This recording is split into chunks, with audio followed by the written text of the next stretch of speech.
Tonight, the Griffins take on the Rockford Axons, primary affiliate to the NHL's Chicago Blackhawks.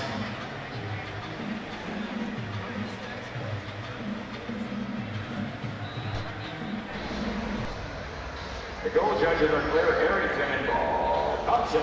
Supervisors Walter Clark. For some reason, I don't think it recorded the first. Referee with tonight's game Gotta off. make sure I'm like not like all like this. Stephen Renault. Crazy late night hockey game. Fans good sportsmanship is your responsibility. Anyone who uses objectionable or undesirable language, those anything upon the ice or any player, official, or other spectator shall be subject to rejection from the arena. Ridiculed by your peers, talked about on the evening news, mocked in the street, and pointed at by children.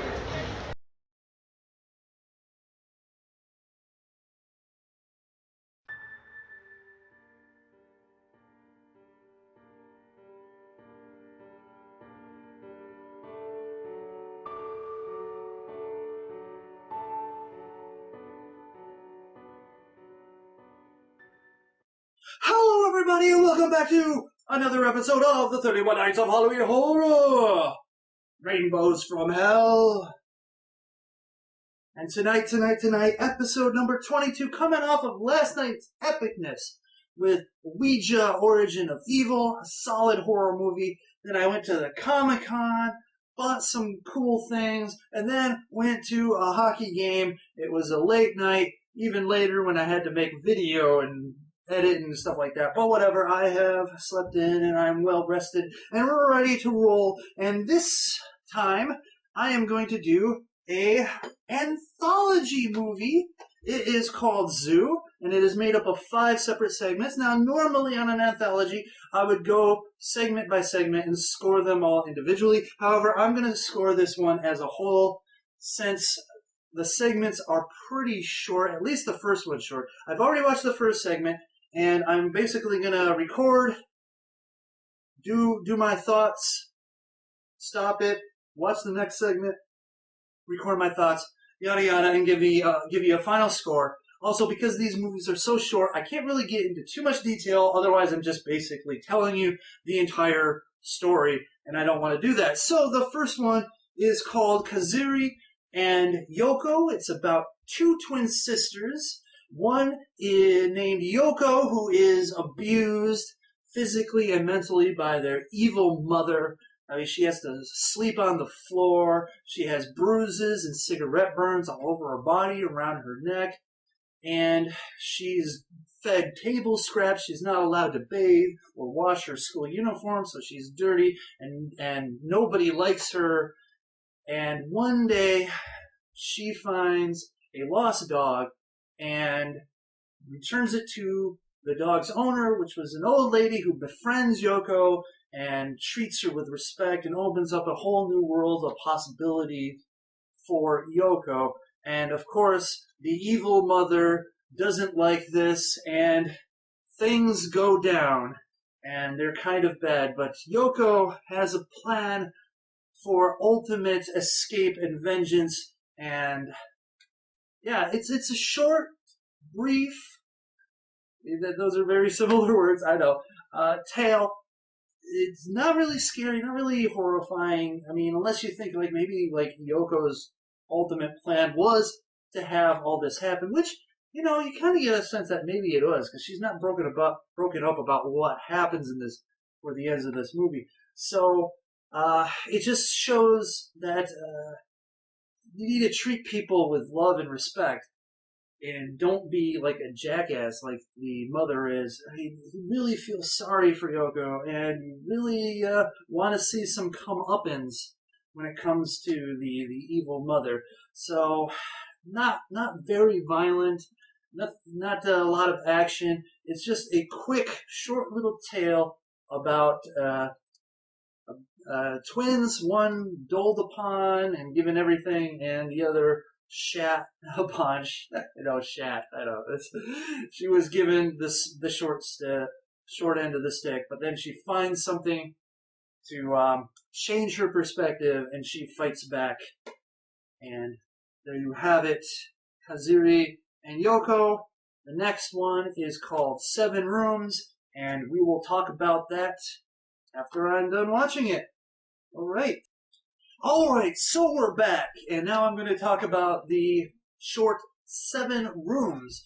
A young lady and her younger brother wake up in a room. There's no windows, there's a big steel door, and there's like a small trough running through the room where there's some pretty disgusting liquid. It looks like it might be a latrine. Well, anyways, the woman sees that you can actually go through this trough area, so she sends her little brother into the disgusting muck, and he goes and he finds out there are 7 total rooms with a woman inside each one of them.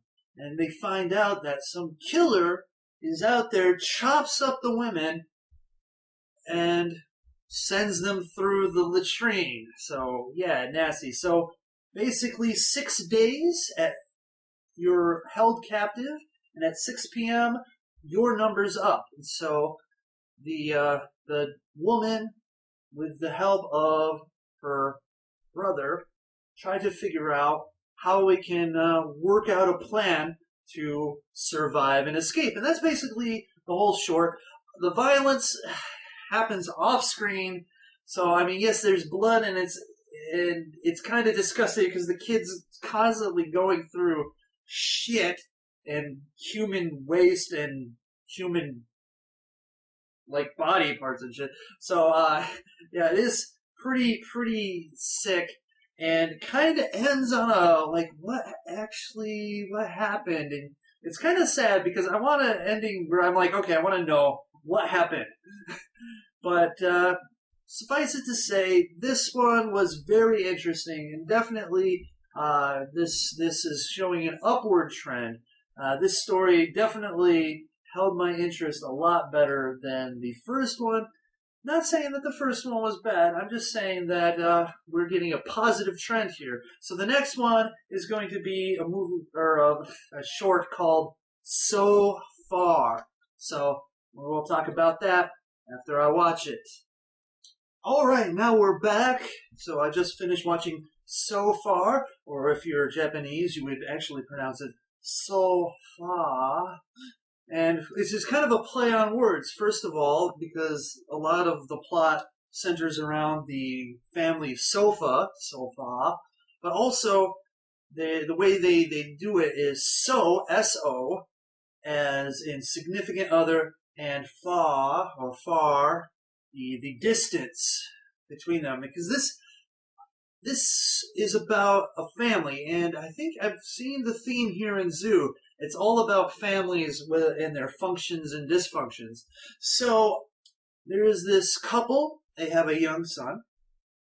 One night, the couple goes on a little trip and get into a car accident. Now, one of them, the father, appears and talks to the son in the house. Then all of a sudden, the mother appears and talks to the son in the house. And the father doesn't see or hear the mother, and the mother doesn't hear or see the father. And so all of a sudden you're wondering if this is a ghost story. Are the mother and the father both ghosts? Or did the father live and the mother die, or vice versa? Because the father says he got into a car accident, he survived, mother died. The mother says they got into a car accident, the father died, and she survived. So you're not sure if they're both ghosts or either one of them are ghosts. And what's really brilliant about this is it shows kind of like how when parents fight each other, it's the kid who's trapped in the middle. Because there is this scene where the mother and the father are having a conversation through the child because they both can't see or hear each other. And it takes a turn for the worse. And you can see how the kid is upset that he's got to relay these hurtful things to both the mother and the father.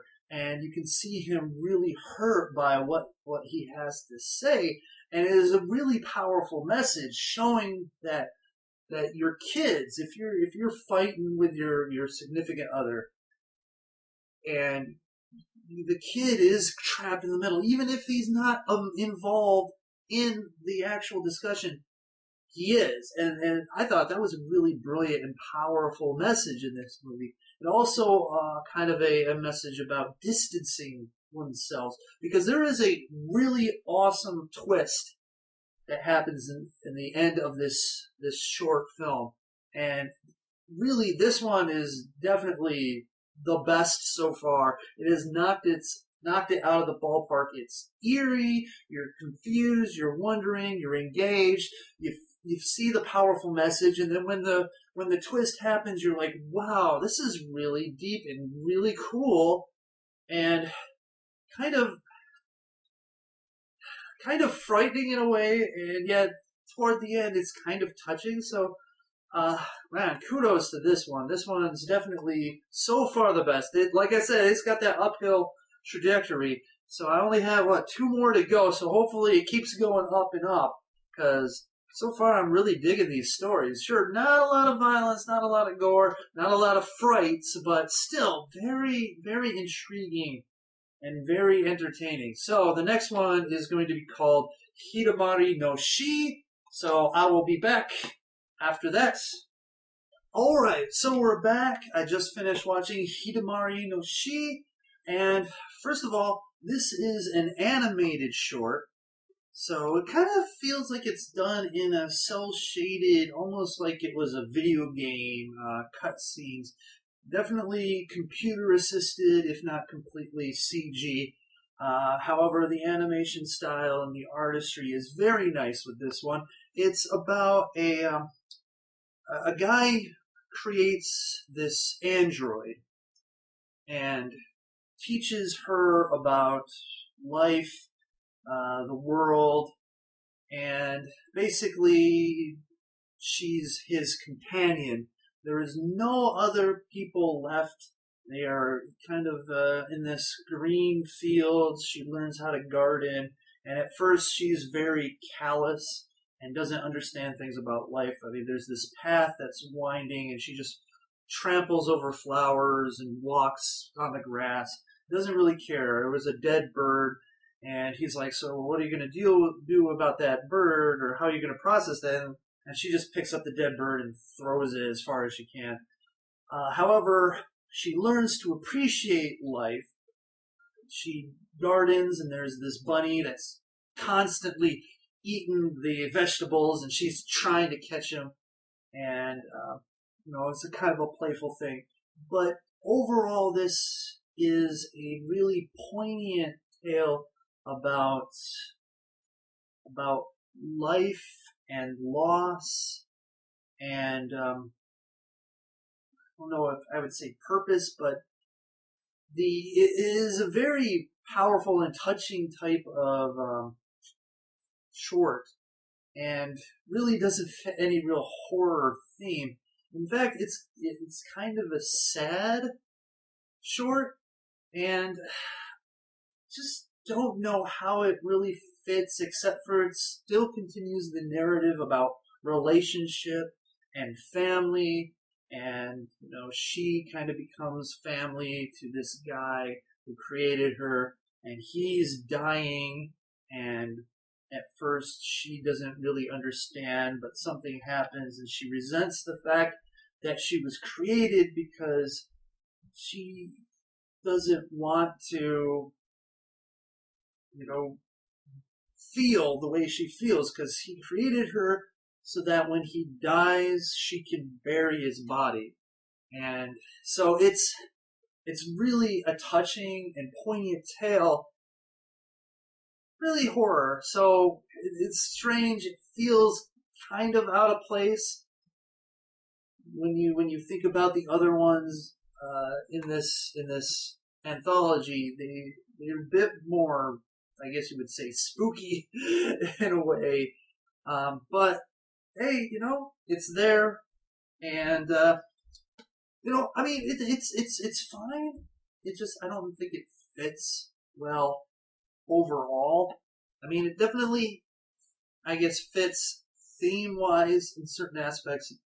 It just should have been more like in the Animatrix, or more of a sci-fi collection, I guess, instead of with the other ones where we had, abusive mother and revenge, uh, serial killer kidnapping women, and of course ghost dad, ghost mom type of thing. So anyways, so that's going to leave the final one, which is called Zoo, named after the movie. So I'm going to tell you what I think about that after I go watch it. Alright, I'm back. I just finished watching the last segment, Zoo, and my god, what a weird mess.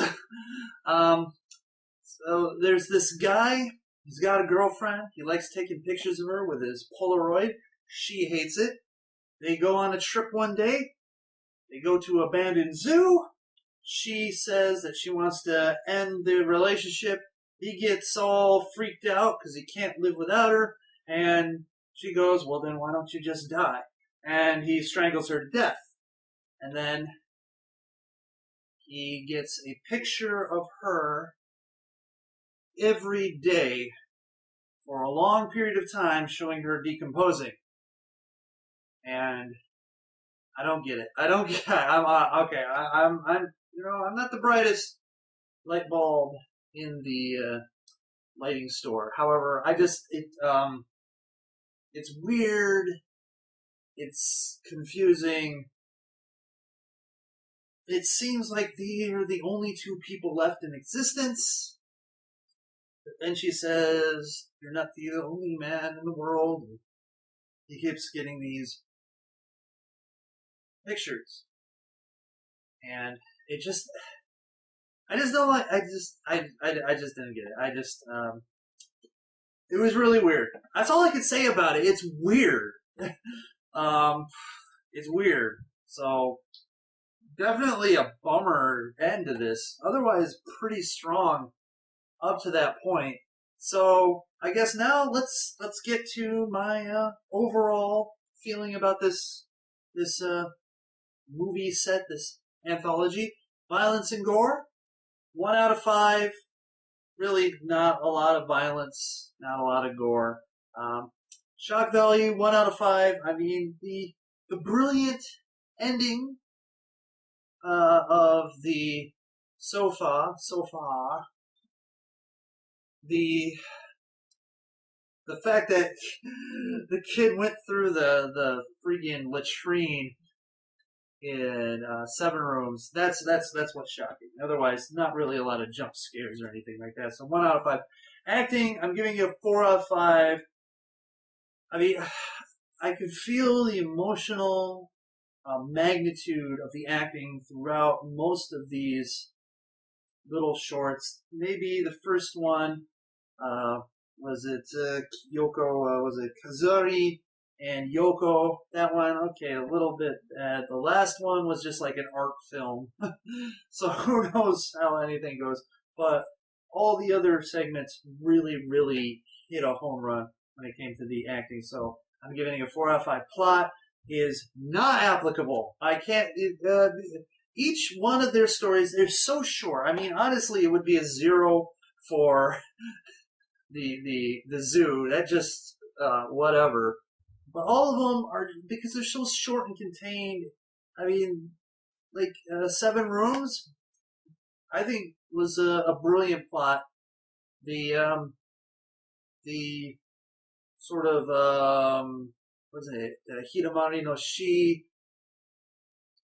I mean, it's just so short, it's hard to, like, just say, what's going, to give it a score, in my opinion. It's just hard for me to do that. I know that the so far was probably, like, the best of the bunch, and really enjoyed that. But I'm not going to score it, so it's not applicable. It's not going to factor in the average either, so there you go. Nudity, I'm giving it a 0.5 out of 5, because we get, android titty, but, it's android girl. You know. Now, man, girlfriend from Zoo. And we were talking about something, but whatever. 0.5 out of 5. Enjoyment factor, I'm giving it a 4 out of 5, even though the end was very lackluster, and Hidamari no Shi kind of just felt out of place. Overall, I found it to be very entertaining, and really, it's hard to say a straight up horror movie, more of like a psychological drama type thing about relationships, family, loss, and death, but still, sacrifice, but still very, very solid, very entertaining. One of those that you can watch all the way through, and doesn't feel like it's slow or anything, because each segment does its best to motor on, except for Zoo, that kind of went weird. So, and my overall impression is a 4 out of 5. It would have been a lot better if Zoo made some sense, and perhaps Hidamari no Shi was not part of it, but still, it's there, and it's still okay, it's still good, but can't give it any higher. I mean, 4 is pretty damn ridiculous anyway, so there you have it, 4 out of 5. That averages out to 2.4 out of 5. So there you go, Zoo, the anthology that says, in order to survive, you have 5 choices, which makes no sense, and honestly, one of those things like Daughter of Darkness. You think you're getting something, and it turns out to be not quite what you're getting. But, however, I still think it is very solid anthology. Relationships and family, that thread is definitely present in all of those. They should have called it Zoo. They should have called something else. But, hey, it is what it is. And there you have it. This is probably going to be a longer one because I had to talk about each individual segment. And now I got to, sew up all the pieces and create my own anthology segment after segment and upload it. So, there you have it. Episode 22 of the 31 Nights of Halloween Horror Rainbows from Hell. And I will see you all next time. And remember.